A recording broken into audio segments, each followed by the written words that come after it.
น้อมครูนดิจ้าเป็นบาชั่วโมงเสื้อมีตาไอมันแผลบ่ออมสุเทียอ๋อจ้าบ่เรียบบ้านลอยนี่หนังบ้านตือเลอกอดผมเมื่อแต่ละเพี้ยนเนาะรึงทั่วก้นบานตุซึ่งมีตาชลายตอบกรอยมีเนธายกประเทศบดมัดสำลังอ้นสุเทียหมกทั่วชีวกรรมรักษีNine Tails Cambodia Medical Skincare ឯកទេសព្យាបាលស្បែកមុខការបាត់បង់មិត្តសម្លាញ់មួយប្រព្រឹត្តភ្នែកធ្វើឲ្យលោកសឿងវីតាក្តុកក្តួលរំជួលចិត្តនិងអាឡោះអាល័យជាពុនពេករហូតហ៊ានកោសក់បួសមុខភ្លើងជូនដំណើរមិត្តសម្លាញ់ដោយភក្តីភាពប៉ុន្តែលោកក៏មានការហួសចិត្តយ៉ាងខ្លាំងផងដែរនោះគឺមានមតិមួយចំនួនបានចោទប្រកាន់មកលើរូបលោកថាលោកកំពុងយកប្រធានបទមិត្តភក្តិស្លាប់មកធ្វើអាជីវកម្មរកស៊ីដោយគ្រាន់តែខ្លួននៅមិនទាន់ធ្វើចិត្តបាននិងនៅតែនឹកនាមិត្តភក្តិហើយបង្ហោះសារជារឿយៗលើបណ្ដាញសង្គម Facebook ជាពិសេសមួយរយៈចុងក្រោយនេះ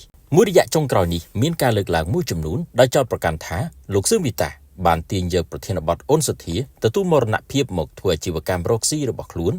ស្រាប់តែសម័យខ្លួនសឿងវីតាដែលជាមិត្តសម្លាញ់ស្និទ្ធស្នាលជាមួយលោកអូនសុធាតាំងពីដើមរៀងមក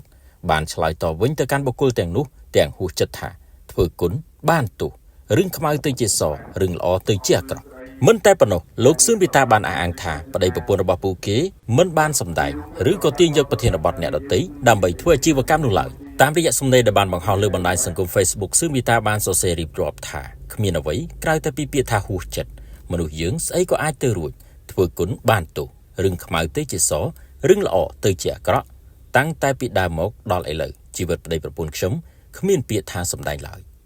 លោកថាមនុស្សកើតទុកនឹកនេះក៏ត្រូវហាមឃាត់សត្វតែថាទាញប្រយោជន៍ដល់យើងឈឺចិត្តបញ្ឈប់រាល់សកម្មភាពយកពេលគិតរឿងរកស៊ីក៏ពួកអ្នកឯងផុសលៀបពណ៌ខ្ញុំថាសម្ដែង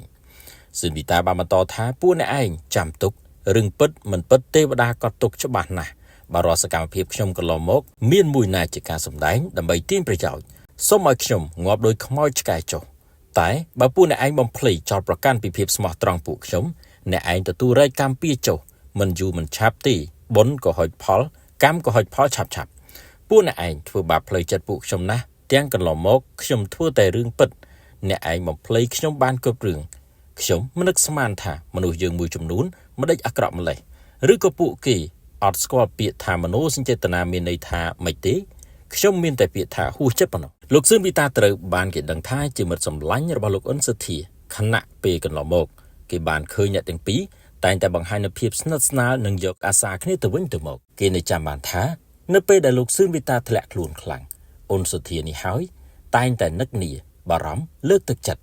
ហើយម្ដងម្កាលគេឃើញលោកអ៊ុនសុធាតែងតែនាំយកនៅសម្លៀកបំពាក់ចាស់ឬក៏ជាសម្លៀកបំពាក់ដែលខ្លួនលែងប្រើទៅឲ្យលោកសឿងវីតាដោយលលេងលើកទឹកចិត្តនៅពាក្យសម្ដីបែបស្និទ្ធស្នាលជាបន្តបន្ទាប់នៅពេលដែលលោកអ៊ុនសុធាធ្លាក់ខ្លួនឈឺលោកសឿងវីតាក៏នៅតែបង្ហាញនូវមនោសញ្ចេតនាស្និទ្ធស្នាលរាប់អានហើយមានរបស់ឆ្ងាញ់លោកសឿងវីតាក៏បាននាំយកទៅឲ្យមិត្តសម្លាញ់រូបនេះបានទទួលទានដូចគ្នាដែរភក្តីភាពមិត្តភាពរបស់ពួកគេពិតជាធ្វើឲ្យមហាជនរំជួលចិត្តយ៉ាងខ្លាំងទោះបីជាយ៉ាងណាក៏ដោយនៅពេលដែលលោកអ៊ុនសុធាបានទទួលមរណភាពទៅលោកសឿងវីតាបានបង្ហាញនូវការឈឺចាប់យ៉ាងខ្លាំងព្រោះតែការបាត់បង់មិត្តសម្លាញ់ជាពិសេសនោះគឺមនុស្សម្នាក់ដែលតែងតែជួយលោកពេលលោកលំបាកកន្លងមកក្នុងនោះដើម្បីជាការតបស្នងសងគុណធំធេងរបស់អ៊ុនសុធាដែលជួយលោកគ្រប់ពេលលោកសឿងវីតាក៏បានកោសក់បួសមុខភ្លើងជូនដំណើរមិត្តសម្លាញ់ចុងក្រោយដោយមិនស្ទាក់ស្ទើរផងដែរប៉ុន្តែទោះបីជាយ៉ាងណាក៏ដោយរាល់សកម្មភាពរបស់លោកសឿងវីតាដើម្បីជាការតបស្នងដល់វិញ្ញាណក្ខន្ធលោកអ៊ុនសុធាត្រូវបានមហាជនមួយចំនួនយល់ឃើញថាជាការសម្ដែង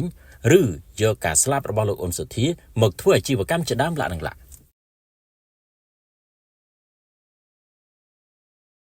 Nine Tails Cambodia Medical Skincare ឯកទេសព្យាបាលស្បែកមុខ